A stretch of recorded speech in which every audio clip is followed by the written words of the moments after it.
productive meeting. There were many points that we agreed on, most of them, I would say, a couple of big ones that we haven't quite gotten there, but we've made some headway. So there's no deal until there's a deal. I will call up NATO in a little while. I will call up the various people that I think are appropriate, and I'll, of course, call up President Zelensky and tell him about today's meeting. It's ultimately up to them. They're going to have to agree with what Marco and Steve and some of the great people from the Trump administration who've come here, Scott and John Ratcliffe. Thank you very much. But we have some of our really great leaders. They've been doing a phenomenal job. എന്തായാലും Donald ട്രംപിന് വളരെ സന്തോഷിക്കാൻ വകയുണ്ടെന്ന് തോന്നുന്നു. കാരണം Putin Ukraine പ്രസിഡന്റുമായി ഒന്നിച്ചിരിക്കാൻ തീരുമാനിച്ചത് തന്നെ വലിയ സംഭവമായിട്ടാണ് അന്തർദേശീയ രാഷ്ട്രീയ നിരീക്ഷകർ വിലയിരുത്തുന്നത്. ഇപ്പോൾ അലാസ്കയിൽ നിന്ന് മധു കൊട്ടാരക്കര, പ്രിയപ്പെട്ട പ്രേക്ഷകർക്ക് അറിയുന്നത് പോലെ അലാസ്കയിലെത്തിയ ഏക മലയാളം വാർത്താ ചാനൽ 24 ആയിരുന്നു. ഏക വാർത്താ പ്രതിനിധി മധു കൊട്ടാരക്കരയായിരുന്നു. മധു കൊട്ടാരക്കരയും ചരിത്രം എഴുതി. ഡൊണാൾഡ് ട്രംപ് ചരിത്രം എഴുതുന്നു എന്ന് പറഞ്ഞ പോലെ നമ്മുടെ പ്രതിനിധി മധു കൊട്ടാരക്കര ഒരു കൊച്ചു ചരിത്രം എഴുതിയിട്ടാണ് അലാസ്ക വിടാൻ പോകുന്നത്. മധു, ഗുഡ് മോർണിംഗ്. മധു, അലാസ്കയിൽ എന്തൊക്കെ സംഭവിച്ചു? നമ്മുടെ പ്രേക്ഷകരോട് പങ്കുവയ്ക്കാനുള്ള കാര്യങ്ങൾ എന്തൊക്കെയാണ്? പറയും.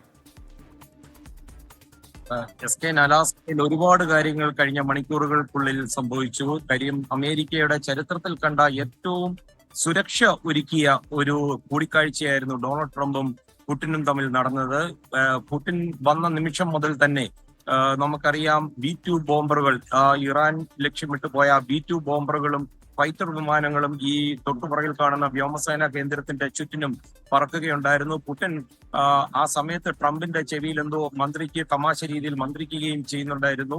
അകത്ത് ലോകം കണ്ട ഏറ്റവും വലിയ 2 ആണവ ശക്തികളുടെ തലവന്മാര് ചർച്ച നടത്തുമ്പോൾ പുറത്ത് വലിയ പ്രതിഷേധം ഉണ്ടായിരുന്നു. അത് മാത്രമല്ല, നമ്മൾ ശ്രദ്ധിക്കേണ്ടത് ഇവര് തമ്മിലുള്ള ദശാബ്ദങ്ങളായിട്ടുള്ള ആഴത്തിലുള്ള സൗഹൃദം അത് പകലുപോലെ വ്യക്തമായിരുന്നു. അത് മാത്രമല്ല, ലോകം കണ്ട ഇന്ന് അധികാരത്തിലിരിക്കുന്ന ഏറ്റവും വലിയ 2 ഡീൽ മേക്കേഴ്സ്.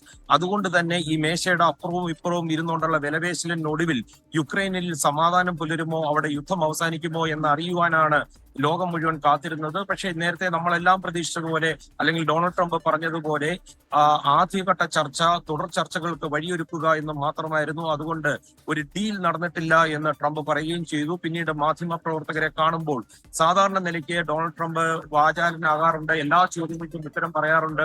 പക്ഷെ വളരെ പരിമിതമായിട്ട് സംസാരിച്ച ഒരു US പ്രസിഡന്റിനെയാണ് കണ്ടത്. ട്രംപ് പറഞ്ഞത് ഒരുപാട് കാര്യങ്ങളിൽ ധാരണയായിട്ടുണ്ട്, എന്നാൽ ഇനി ധാരണയാകാനുള്ള പല കാര്യങ്ങളുമുണ്ട്. അപ്രതീക്ഷിതമായിട്ട് രണ്ടുപേരും 1-on-1 ടോക്ക് അടച്ചിട്ട മുറിയിൽ നിന്ന് പറഞ്ഞതിൽ നിന്ന് വ്യത്യസ്തമായിട്ട് ഇരുപക്ഷവും അവരുടെ വിശ്വസ്തരായിട്ടുള്ള 3 പേരെയും ഒപ്പം ഇരുത്തിക്കൊണ്ടുള്ള ചർച്ചയായിരുന്നു. Marco Rubio US state secretary ഉണ്ടായിരുന്നു. ട്രംപിന്റെ വിശ്വസ്തൻ, ഈ ചർച്ചയ്ക്ക് തുടക്കമിട്ട സ്റ്റീവ് വിറ്റ്കോഫ് ഉണ്ടായിരുന്നു. റഷ്യൻ പ്രസിഡന്റിനെ സഹായിക്കുവാൻ അവരുടെ വിദേശകാര്യ മന്ത്രിയും അതുപോലെ അവരുടെ വിദേശകാര്യ ഉപദേശകനും ഒക്കെ ഉണ്ടായിരുന്നു. ഒരുപക്ഷെ ഇവർ നിർത്തിവെച്ചെടുത്തുനിന്ന് ഈ ഉദ്യോഗസ്ഥർക്ക്, ഇവരുടെ വിശ്വസ്തർക്ക് തുടർ ചർച്ചകളിലേക്ക് പോകാൻ കൂടിയായിരിക്കാം അങ്ങനെ ഒരു സാഹചര്യം ഒരുക്കിയത്. പുടിൻ നേരത്തെ പറഞ്ഞിരുന്ന നിലപാടുകളിൽ നിന്ന് അണുകിട മാറിയിട്ടില്ലെന്നാണ് പുടിന്റെ 8 മിനിറ്റ് നീണ്ടുനിന്ന പ്രസംഗത്തിൽ നിന്ന് മനസ്സിലാക്കാൻ സാധിച്ചത്. അതായത് അടിസ്ഥാനപരമായ റഷ്യയുടെ ചില പ്രശ്നങ്ങളുണ്ട്. റഷ്യയില് പാശ്ചാത്യ സൈന്യം കൂടുതലായിട്ട് കയറി ഇറങ്ങുന്നത് പുടിനെ അലോസരപ്പെടുത്തുന്നുണ്ട്. പുടിൻ പറയുന്നത് ഭൂമി ഒരു വിഷയമാണ്, നേറ്റോ ഒരു വിഷയമാണ്, സെലൻസ്കിയുടെ നേതൃത്വത്തിലുള്ള സർക്കാർ മാറണം. ഈ 3 കാര്യങ്ങളും പുടിനെ സംബന്ധിച്ച് ഒരു വലിയ വിഷയമാണ് എന്ന് അദ്ദേഹം തീർത്തു പറഞ്ഞിരിക്കുകയാണ്. റഷ്യയുടെ സുരക്ഷയാണ് തനിക്ക് വലിയ പ്രാധാന്യം.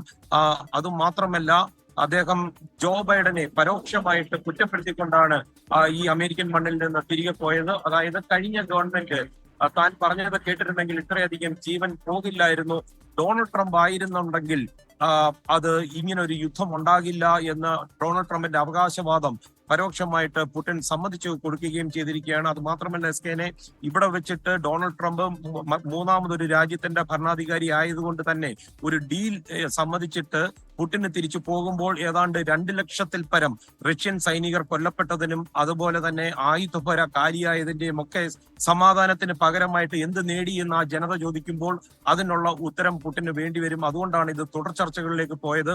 3 മണിക്കൂർ ഈ ചർച്ച നടന്നത് ഡൊണാൾഡ് ട്രംപിന്റെ പരോക്ഷമായ ഒരു വിജയമാണെന്ന് തന്നെ പറയാൻ കഴിയും. 6 പ്രാവശ്യം അധികാരമേറ്റതിനു ശേഷം പുടിനുമായിട്ട് നീണ്ട സംഭാഷണങ്ങൾ നടത്തിയിട്ടും നടക്കാത്ത കാര്യമാണ് അമേരിക്കൻ മണ്ണിൽ പുടിനെ കൊണ്ടുവന്ന് നേരിട്ട് സംസാരിക്കുവാൻ സാധിച്ചത്. തന്നെയുമല്ല, ഡൊണാൾഡ് ട്രംപ് നല്ല രീതിയിൽ ബഹുമാനം കൊടുത്തു. പുടിൻ വരുന്നിടം വരെ അരമണിക്കൂർ എയർഫോഴ്സ് വണ്ണിൽ കാത്തിരുന്നു. പുടിൻ വന്നതിന് ശേഷം ചുവന്ന പരവതാനിയിൽ കൂടെ രാജകീയമായിട്ട് തന്നെ സ്വന്തം കാറിലാണ് വ്യോമസേനാ കേന്ദ്രത്തിൽ ഈ കൂടിക്കാഴ്ച നടന്ന സ്ഥലത്തിലേക്ക് കൊണ്ടുപോയത്. SK. മധു കൊട്ടാരക്കര, ആകെ വിലയിരുത്തുമ്പോൾ ഈ വൊളോഡിമർ സെലൻസ്കിയുടെ കാര്യം ഒരു പരിഗണനയായി ഈ ചർച്ചയിൽ ട്രംപ് നിലനിർത്തിയിരുന്നു. കാരണം ഉക്രൈനിലെ ഭൂമിയും ഉക്രൈൻ്റെ മണ്ണും പിടിച്ചെടുക്കുക എന്ന് പറയുന്ന പുടിൻ്റെ അധികാര ലക്ഷ്യം തന്നെയാണ്. അത് അമേരിക്കയിലൂടെ നടപ്പിലാക്കാൻ പുടിൻ ശ്രമിക്കുമെന്ന് നമുക്കറിയാം. എന്നിരുന്നാലും യുക്രൈൻ്റെ താല്പര്യങ്ങൾ സംരക്ഷിക്കുന്ന കാര്യത്തിൽ നമ്മുടെ അമേരിക്കൻ പ്രസിഡന്റ് നടത്തിയ ശ്രമങ്ങൾ എന്തൊക്കെയായിരുന്നു? പൊതുവെ ആ കാര്യത്തിൽ ഒരു ചുവടുവയ്പ് നടത്താൻ ഡൊണാൾഡ് ട്രംപിന് കഴിഞ്ഞോ? അതിനു മുമ്പേ നമുക്ക് അലാസ്കയിൽ നിന്നുള്ള ജെഫ് ഉണ്ട്. Jeff, what do you think about today's meeting? What's your feeling? I feel pretty good about today's meeting. Yeah, I see what happens here in the next few days. I think something good's going to happen. And after many years, you from Alaska, and many years this Alaska belongs to Russia. And seeing a Russian president back in the American soil, that was exciting. Or Yeah, I thought it was pretty interesting to see Putin here. They used to own Alaska. Oh, okay. Thank you, Jeff. സെലൻസ്കിക്ക് പ്രധാനമായിട്ടും വേണ്ടിയത് ഒരു ഗ്യാരണ്ടിയാണ്, അമേരിക്കയുടെ ഭാഗത്തു നിന്ന് ഒരു guarantee. തന്നെയുമല്ല, തങ്ങളുടെ രാജ്യത്തെ പറ്റി സംസാരിക്കുമ്പോൾ ആ കൂടിക്കാഴ്ചയിൽ ഇല്ലാതെ പോകുന്നതിന്റെ വിഷമം സെലൻസ്കി മറച്ചുവെച്ചതുമില്ല. സെലൻസ്കി അവസാനം പറഞ്ഞത് we are counting on you, അതായത് അമേരിക്കയെ വിശ്വാസത്തിൽ എടുത്തുകൊണ്ട് മാത്രമാണ് മുന്നോട്ട് പോകുന്നതെന്നാണ്. ട്രംപിനെ സംബന്ധിച്ച് നേറ്റോ രാജ്യങ്ങളോ നേറ്റോ സഖ്യമോ ട്രംപിന് പണ്ടേ കലിപ്പാണ്. അതുകൊണ്ട് തന്നെ ഡൊണാൾഡ് ട്രംപ് അമേരിക്കയുടെ ഒരു അമേരിക്ക ഒരു രാജ്യം എന്നുള്ള നിലയിൽ കൊടുക്കുന്ന ഒരു ഗ്യാരണ്ടി നൽകാം എന്നുള്ള രീതിയിൽ പറഞ്ഞു വെച്ചിട്ടുണ്ട്. പക്ഷേ എസ്കേനെ ഇവിടെ ഭൂമിയാണ് വിഷയം. ഒരു അക്ഷയ കനി പോലെ അപൂർവ ധാതുക്കളുള്ള യുക്രൈന്റെ ഭൂപ്രദേശം, അതിന്റെ കുറച്ച് ഭാഗം വിട്ടുകൊടുക്കണമോ വേണ്ടയോ എന്നുള്ള കാര്യത്തിൽ ആരും ഉറച്ച് ഒന്നും പറയുന്നില്ല. ട്രംപ് പോലും പറയുന്നത് ചില വിട്ടുവീഴ്ചകൾ ചെയ്യേണ്ടി വരും. അതായത് ആ അപൂർവ ധാതുക്കളിലേക്ക് ചില കൈയവകാശം റഷ്യക്ക് വിട്ടുകൊടുത്തുകൊണ്ടുള്ള ഒരു ഡീല് മാത്രമേ സാധ്യമാകൂ. SKN. ലോകത്തെവിടെയായാലും ഏത് സമയത്തും 24 വാർത്തകളും ഓഗ്മെന്റഡ് റിയാലിറ്റി പാക്കേജുകളും എക്സ്പ്ലെയിനറുകളും വിശദമായി കാണാൻ ഞങ്ങളുടെ യൂട്യൂബ് ചാനൽ നിങ്ങൾക്ക് സബ്സ്ക്രൈബ് ചെയ്യാം.